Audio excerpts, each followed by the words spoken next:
How to safely regenerate waste lead-acid batteries. The industrial-grade recycling process consists of 3 steps. The first step is raw material processing. After the battery is crushed and sorted, the plastic shell is recycled and reused. Lead paste needs to be desulfurized with sodium carbonate solution, fully desulfurized, and avoid direct melting to produce harmful gases. After cleaning, the lead grid melts into a metal block.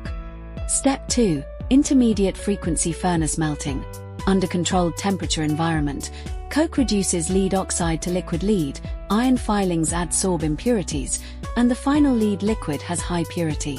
More energy efficient than traditional craftsmanship. Step 3. Casting quality inspection. Inject lead liquid into the mold and cool it down to form standard lead ingots.